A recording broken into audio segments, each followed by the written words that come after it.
Assalamualaikum warahmatullahi wabarakatuh. Perkenalkan, saya Arianti, NPM 1402100200049. Bersama partner saya, Nama saya Hanina Angkarani Herlis, NPM 1402100200061. hari ini kami akan menjelaskan tentang adenosin trifosfat atau biasa yang kita sebut ATP. Pengertian adenosin trifosfat. Di dalam sel terdapat energi bebas yang terkandung dalam molekul kecil dari bahan makanan yang diubah menjadi energi dalam bentuk senyawa adenosin trifosfat atau biasa kita sebut ATP. ATP bisa dipakai untuk menyimpan dan mentransfer energi kimia dalam sel. ATP juga berperan penting dalam sintesis asam nukleat. Jadi, adenosin trifosfat merupakan senyawa kimia yang memiliki energi tinggi. Nah, adenosin trifosfat ini kenapa disebut adenosin trifosfat? Yaitu terbagi jadi 3. Ada basa adenin, gula ribosa, dan 3 fosfat. Jadi si gula ribosa dan basa adenin ini itu namanya adenosin. Terus sama 3 fosfat itu dia dinamain trifosfat. Jadi disebut adenosin trifosfat. Selanjutnya akan dijelaskan oleh partner saya, Hanina Anggi. Untuk strukturnya sendiri, itu sebelumnya sudah dijelaskan oleh Arianti. Itu ada adenin, gula ribosa, dan fosfat. Nah, adenin itu yang di sebelah kanan ini yang warnanya kuning. Terus gula ribosanya itu yang warnanya hijau, dan fosfatnya itu yang di sebelah kiri yang ada huruf P-nya. Nah, meskipun ATP ini digolongkan sebagai molekul berenergi tinggi, tetapi ikatan kimianya labil dan mudah melepaskan gugus fosfat. Secara kimiawi, ATP itu rumus empirisnya adalah C10H16N5O13P3 dan massa molekulnya sebesar 507,18 gram per mol. Lanjut. Selanjutnya ada hidrolisis ATP. Nah, ATP ini mengalami hidrolisis. Jadi ATP itu dia itu pertama kan energi yang dihasilkan yang dipakai dalam aktivasi sel didapatkan dari perubahan ATP menjadi ADP. Jadi pertama kan ATP nih, ATP air ini masuk di bagian fosfat. Air masuk ke dalam ATP pada bagian terminal, yaitu pada bagian fosfat dan mengakibatkan fosfat terlepas satu, membentuk fosfat yang berdiri sendiri, yaitu P1. Nah, P1 ini sama dengan HOPO3 2-min. Habis itu, dia kan melepas satu ATP. Melepas satu gugus fosfat ini. Nah, dia tuh menghasilkan si adenosin di fosfat. Jadi gugus fosfatnya tinggal 2 sama tersisa si gula ribosa basa adenin sama gula ribosa. Jadi adenosin di fosfat plus energi. Selanjutnya, energi yang dihasilkan dalam keadaan standar berbeda dengan dalam keadaan sel. Dalam sel, energi dihasilkan sebesar min 13 kilokalori per mol. Selanjutnya. Nah, sebelumnya aku mau nambahin kalau kan ATP itu dibilang sebagai sumber energi terbesar.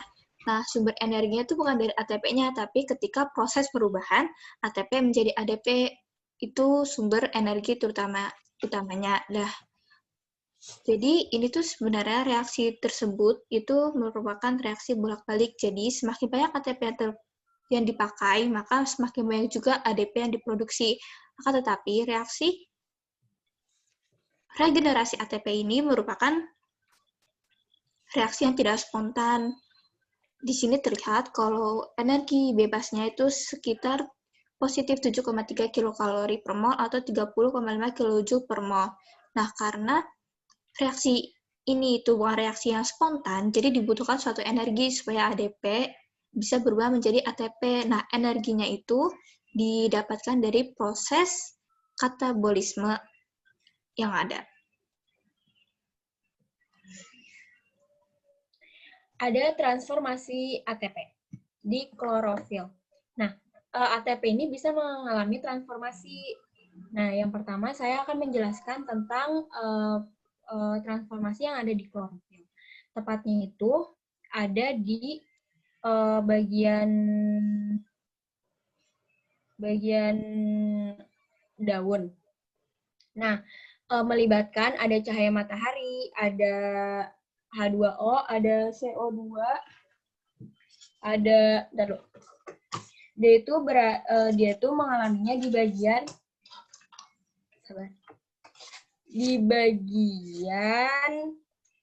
kloroplas, tepatnya di bagian kloroplas atau di bagian tilakoid dan di bagian granum.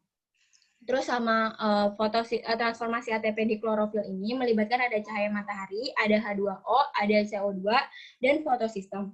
Nah, fotosistemnya sendiri ini ada dua, ada fotosistem 1 sama fotosistem 2. Nah, tempatnya itu di kloroplas. Nah, di kloroplas itu kan ada bagi 3, ada tilakoid, grana, sama stroma. Nah, di tilakoid ini ada reaksi terang, dialami reaksi terang. Nah, reaksi terang ini disebut fotofosforilasi non-siklik. Nah, ini disebut fotofosforilasi non-siklik. Dan yang ini disebut fotofosforilasi siklik atau biasa dengan reaksi gelap. Ini reaksi terang. Nah, ini tuh kalau si reaksi gelap ini terjadi di stroma atau ya di stroma. Terus jadi aku mau ngejelasin tentang yang pertama itu yang si reaksi terang dulu. Jadi pertama cahaya matahari itu masuk ke dalam diserap oleh si fotosistem 2. Nah, si fotosistem 2 ini terus dia tuh ngeluarin elektron.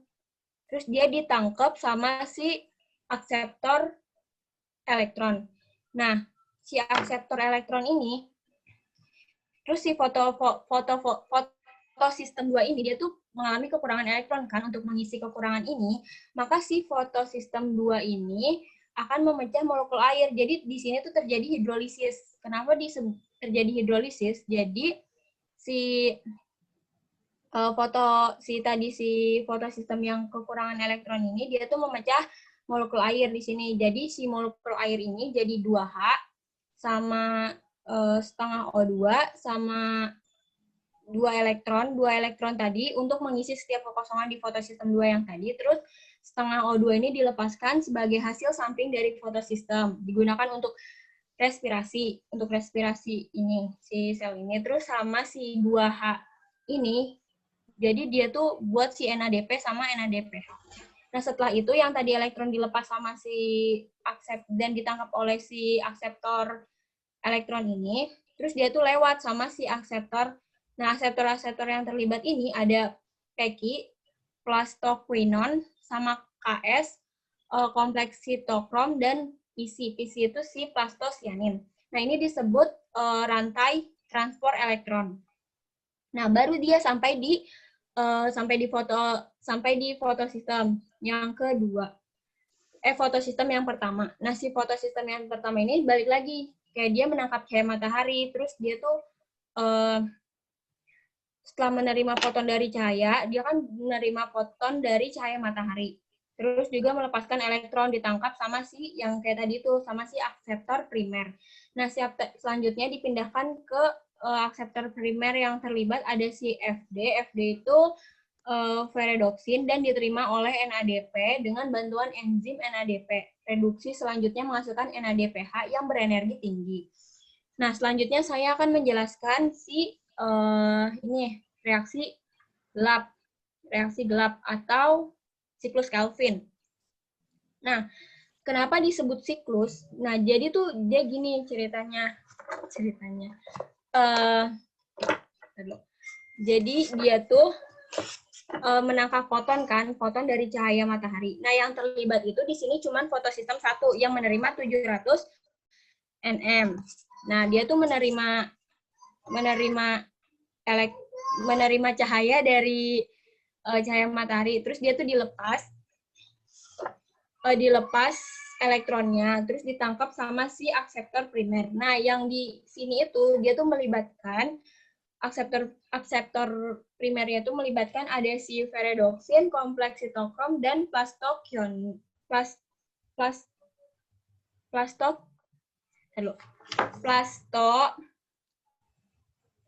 plastoquinon.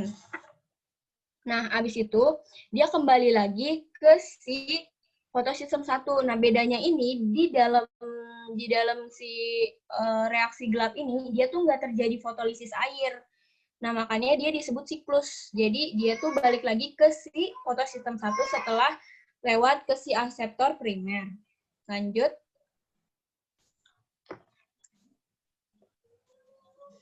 Nah, untuk transportasi ATP itu selain ada di klorofil, tepatnya itu dia kan di bagian tumbuhan lah.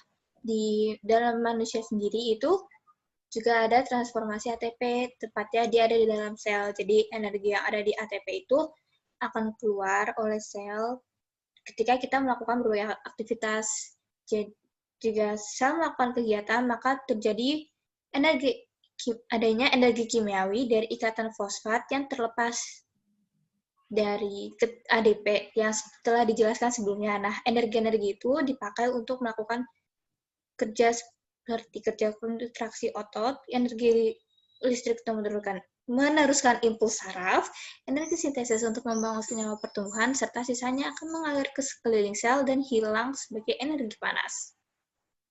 Oke, selanjutnya ini gambar dari si transformasi ATP oleh sel. Selanjutnya ada transformasi ATP. Transformasi ATP oleh mitokondria.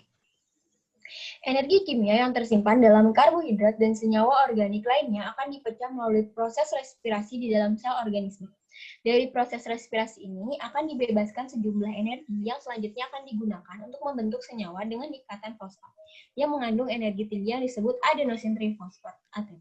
Pengangkutan energi kimia lainnya di dalam sel adalah melalui proses pengangkutan elektron oleh koenzim, khususnya pembawa elektron, yaitu 5-nikotinamida adenin dinukleotida NAD dan nikotinamida adenin dinukleotida fosfat NADP. Nah, selanjutnya saya akan menjelaskan tentang transformasi ATP yang ada di mitokondria. Jadi, ini tuh merupakan respirasi aerob. Tahapannya ada 4, ada glikolisis, dekarbosilasi oksidatif, ada siklus Krebs, dan transport elektron. Nah, yang pertama ada glikolisis. Nah, glikolisis ini terjadi di sitoplasma. Jadi, dia ini di luar mitokondria. Nah, setelah itu, dia tuh menghasilkan, pas di tahap glikolisis ini menghasilkan 2 sampirufat, 2 NADH, sama 2 ATP. 2 ATP di proses glikolisis ini. Yang kedua, dia masuk ke dalam mitokondria, tepatnya di matriks mitokondria. Nah, di matriks mitokondria ini tepatnya diletakkan di dalam sini nih. Terus dia tuh memakai substrat yang namanya 2 sampirufat. Nah, 2 sampirufat ini berasal dari proses glikolisis tadi. Nah, dipakai substratnya tuh 2 sampirufat. Nah, dari tahap glikolisis ini didapatkan ada 3. Ada 2 asetil koenzim, terus sama ada 2 NADH, sama 2 CO2. Nah, selanjutnya kita masuk ke siklus Krebs. Nah, siklus Krebs ini juga terjadi di matriks mitokondria. Nah, di siklus Krebs ini kita menghasilkan 3 NADH, 2 CO2, 1 FADH 2 kali, dan 1 ATP. Karena proses siklus Krebs ini 2 kali, jadi hasilnya tuh dikali 2. Jadi ada 6 NADH, ada 4 CO2, ada 2 FADH 2 kali, 2, ada sama, dan 2 ATP.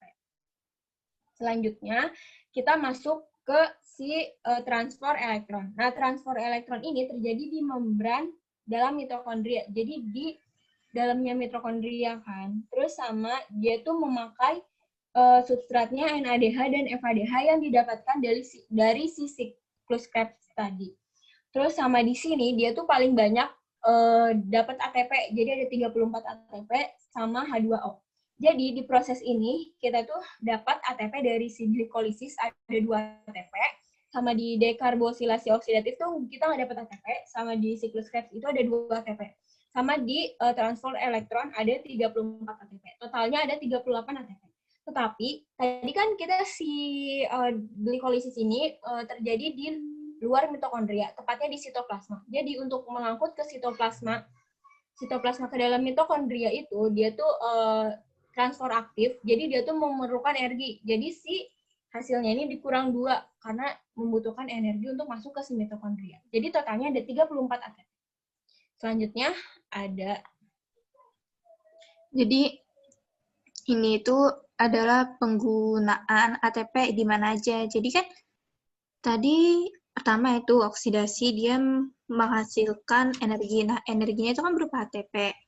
ATP itu ketika mau dipakai itu pasti terpecah dulu kan menjadi ADP. Nah, energi-energi itu dipakai buat energi kimia, biosintesis, energi osmosa, pengangkutan, energi mekanik, kontraksi otot, energi listrik itu di saraf, juga energi sinar, dia berupa bioluminescence. Nah, tapi si ADP-nya itu dia akan bereaksi lagi membentuk ATP dengan fosfor anorganik tadi yang terlepas. Jadi si ADP dan fosfor itu akan bereaksi kembali membentuk ATP. Nah, siklus itu adalah siklus yang terus terjadi tanpa henti.